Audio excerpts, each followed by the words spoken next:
Hi, here, Alejandro Diago for One Football. Question for both.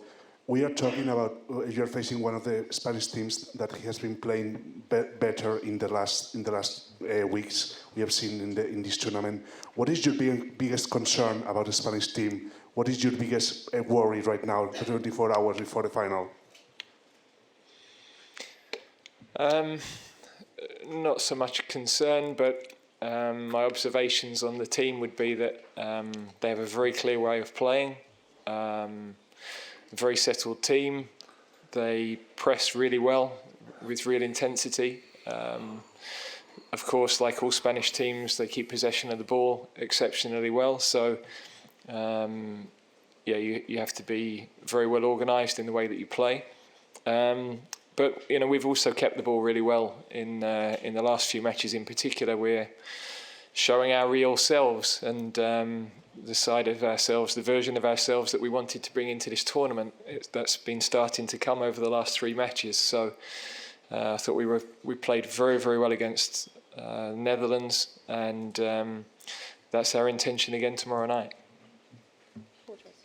Paul Joyce, The Times. Harry, when you look around the dressing room at your teammates, what feeling do you get from them? What sort of sense do they give you? Yeah, I think there's been of course, before every tournament you have to have a belief you can win it, otherwise there's no point being in the tournament. But I think that belief has grown as we've gone through the tournament. I think kind of what we've been through with the late goals and the penalty shootouts and all that stuff builds resilience, it builds belief. So I think I think the team is obviously confident, but I think it's like every game. We prepare in the same way. We know every team we're going to face is going to be difficult, so we never take anything for granted. But we know we have a lot of great players in the team. We know we have a great togetherness, and we're going to need all of that and more to be successful. So from my point of view, it's great to be a part of. It's great to have that feeling.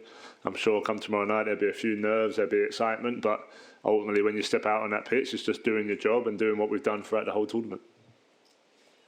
Hi, Gareth, Mitch Phillips from Reuters. A lot of people on the outside and fans were obviously hugely impressed with the Netherlands game and kind of changed their view. How much did it change anything for you, or did you think this is what we knew we can do, or was it an eye-opener? No, I think we've had to find a different way of playing as the tournament's progressed. When we came into the tournament, we had a lot of issues, particularly at the back. In actual fact, a lot of players who had missed a lot of football.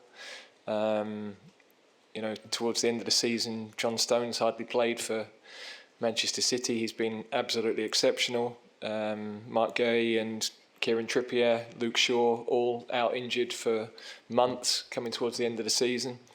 We've been trying to find the right blend and balance all the way through the summer, really.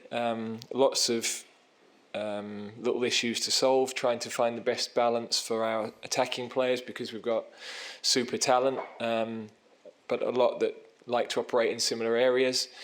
And we feel we've started to find that balance as the tournament has progressed. So I've really liked how we've looked. We look dangerous. We look like we can score goals again.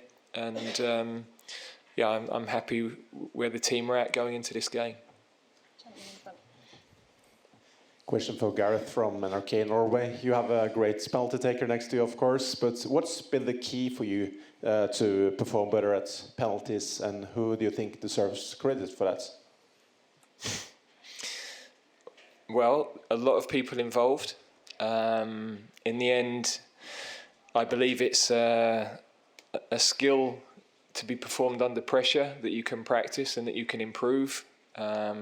We've wanted to take control of those processes, feel in charge of it. It's obviously helped by the fact that this time around we've got a lot more players that take penalties regularly for their clubs. But nevertheless, we've now won 3 of our last 4, which is a big shift from where we were, where we'd won 1 in 7, I think. So, a lot of people have been involved. A lot of people can take a lot of satisfaction in that piece of work. And again, we have to be ready in case that's needed tomorrow. Harry, I'm Carlo Tasler. Harry, last summer you moved to Germany. People in England started watching Bundesliga. They finally found out there is football outside the Premier League. Now, a year later, you are here in Berlin, almost a shared treasure between England and Germany. Do you have a feeling that perhaps this project, Berlin, started last summer already for you personally? Yeah. I mean, it's hard to say. I didn't move to Bayern Munich because of the Euros being in Germany, but I mean, the support I've had since I've been in Germany has been incredible throughout the whole season with Bayern, and even here in the tournament. Every hotel we go to, every stadium, I really feel the warmth and the support, not just from the English fans, but from the German fans as well. And I'm really appreciative of that. And I'm sure there's a few German fans who are wishing me well tomorrow. And as a professional, all I can say is thank you, because it means a lot to me. It motivates me even more to give back to all the fans that support me throughout my whole career. And I've had the guys at Bayern, staff and players, messaging me as well and wishing me luck. So there's a lot of people that support me throughout my career. And tomorrow is a great opportunity to say thanks to a lot of them. Hello, question for Harry. I'm here. Hello, Harry. Hortense Leblanc from the French website France Info. I'm sorry to ask a question like this, but you've never won a trophy. If it was possible, would you accept to exchange all your top scorer trophy against this Euro? And is this an extra pressure for you? Thank you. Sorry, to swap the trophies for the Euros? If I had the opportunity? Yeah. Yeah, for sure. Yeah.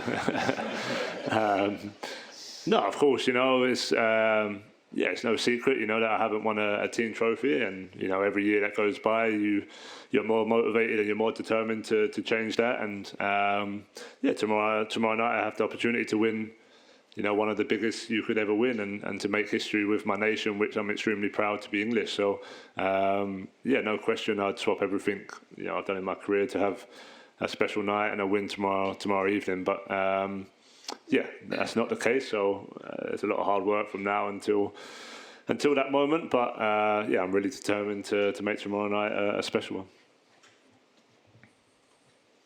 Hi, question for Gareth. Abraham Romero for Spain, El Mundo. You played in the quarters final of the Euros 1996 against Spain. What do you remember about that game? And I don't know if it's any player that you remember from that match. Spanish player, of course. I played well. 0-0, defender's dream. We obviously won that game on penalties. Nadal is the player who sticks in my mind from that game in particular. Maybe Kiko played as well, I think, and maybe Luis Enrique in that team on the bench. So I remember it was a very tough game, probably a game Spain should have won, and important day for England. Our games with Spain have always been close, always difficult. Spain then hadn't had the success that they've had since, and of course won so many trophies. So we've met Spain a lot at youth level as well in a lot of finals. So we know that their development of young players has been excellent for a long time. We've followed the project very closely, seen lots of the players that are in the team now play at junior levels. But our junior teams have also been developing and improving, and now we're starting to see those players come into the senior team as well. So I think two nations that are on a good pathway in terms of now and the future. A question for Harry, Ethan Finn from Football Cafe Media China. So some of the players in the two teams are familiar with each other. So to what extent have you talked about your opponents among the team, like share insights about how to defend them or attack them? Yeah, not too much. Of course, there's players that know each other from both teams, but I think the way we prepare is the same for every game, and for threats that the team have, and some players like to look at individual clips of their opponents and who they're coming up against. So, you're always talking as players anyway, just in general of the game ahead and the teammates that you might know a bit more about. But ultimately, each player does what they want to do and prepares the way they want to prepare. And then as a team, we look at everything that we can. And then, ultimately, that's how we prepare for games. Hi Gareth, this is Arthur Rennert from Holland. I'm curious, how do you look to the last 8 years since you have been appointed to the major developments and also to the mental resilience you increased? Like, how do you, in a nutshell, look to that? I think sometimes you have to go through difficult nights as a team. We tried to change the mindset from the start. We tried to be more honest about where we were as a football nation. I've travelled to World Cups, European Championships, watching as an observer, and watched highlights reels before the matches that are on the big screens, and we weren't in any of them because they only show the finals and you only show the big games. So we needed to change that. We had high expectations, but they didn't match where we were performance-wise. Now, the high expectations are still there, but we have had consistent performances over, certainly 3 of the last 4 tournaments, a quarter-final as well in the 4th. So, in the end, you have to be always in the latter stages of the tournaments to be able to learn how to win those big games, and we're learning that. We've come through a lot of big nights now. A lot of records that we've broken, but we know in the end we have to do this one. We have to get this trophy to really feel the respect of the rest of the football world, I guess. Last 4 questions then. Daniel Ziegler, Sport 1 Israel. Question for Harry. Harry, Spain scored 13 goals and won all their matches. Everyone is talking about her being favorite. Do you agree with this statement?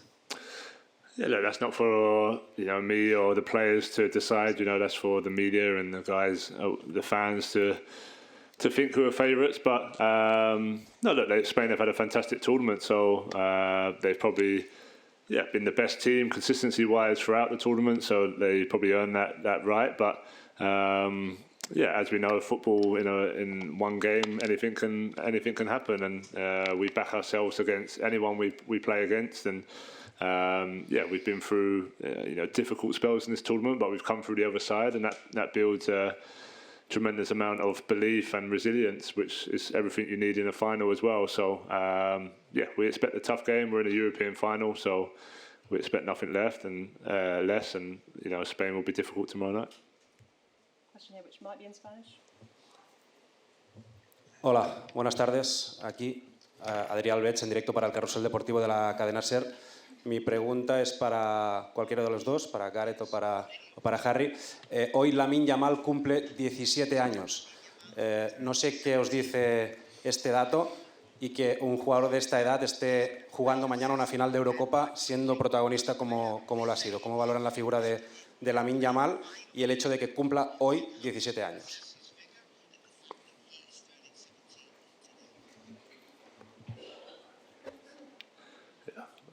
Well, happy birthday to him today. No, he's been a fantastic player. At 17 to do what he's doing on this big stage is obviously a great achievement for him. And he feels, you can see he's playing with no fear and just playing with freedom and enjoying the big occasion. So we know he's a definite threat for tomorrow night. He'll be one of their main players and main threats going forward. So we have to be ready for that. But all I can say is well done to him for his short career so far, but obviously a very good one. The last few just over there. On the left-hand side. Hi Gareth, it's me from talkSPORT Veligit. You lost to Germany on penalties in the semi-finals in '96. Your emotional looks after the match, that they are still in our minds, I have to say that. As a coach in 21, you had a huge disappointment against Italy in Wembley.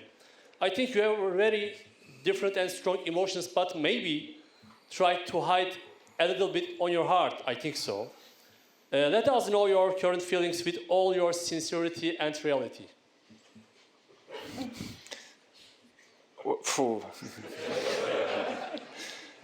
I couldn't give you my feelings for the last 3 weeks, never mind the last 20 years. So, look, for me, those difficult nights have taught me that football can change so quickly. The difference between winning and losing is so small. It's given me more perspective in my life because in the end, there are bigger things than football that are more important. But football has given me an amazing life, amazing experiences, travel the world, be a part of something I love doing for, nearly 35 years of my life. I couldn't have wished for anything more. To represent my country as a player and then to be able to lead my country for 8 years as manager has been the biggest privilege I could possibly have. So tomorrow, I don't have any fear of what might happen because I've been through everything. I want the players to feel that fearlessness. I want them to be able to be the best version of themselves because whatever happens, we're so strong as a group. We support each other. And I think if we're not, I said earlier in the tournament, if we're not afraid to lose, it gives us a better chance of winning. And that's very important for us. So, yeah, I'm personally excited for tomorrow. Looking forward to playing in an amazing stadium. It's been a brilliant tournament. I have to thank everybody here for the way the tournament has been run in Germany. They've put on an amazing event. We've been made very welcome, particularly in the village where we've been staying. Everybody's been wonderful to us. So we're looking forward to this last step now. Hi Gareth, hi Harry. Joe Rawson, Sky News Radio. Can you take us into the dressing room those 15 minutes before kick-off? What message will you deliver to the squad, particularly to those younger players who are experiencing this moment, like a Kobbie Mainoo for the first time? Yeah, well, I think, when you're that close to kick-off, obviously after the warm-up, you're kind of just getting ready. Everything's kind of been prepared by then. Everything's been said. I normally have the final word in the huddle before we go out. And, at the moment, I'm not quite sure what I'll say, but I'll think about that, over the next 24 hours and try and get that message right. But ultimately, everyone's ready at that stage. You've been waiting a long time. You've been preparing. You've done all the hard work, and now it's just about going out there and executing and enjoying it on the pitch. So even the younger players, a lot of them are fearless, and a lot of them want to just get out there, and they know their best talking is with the ball at their feet, and I'm sure that's what they're looking forward to tomorrow night. Thank you very much. We'll be back shortly with Luis de la Fuente and Jesus Navas. Thank you. Thank you.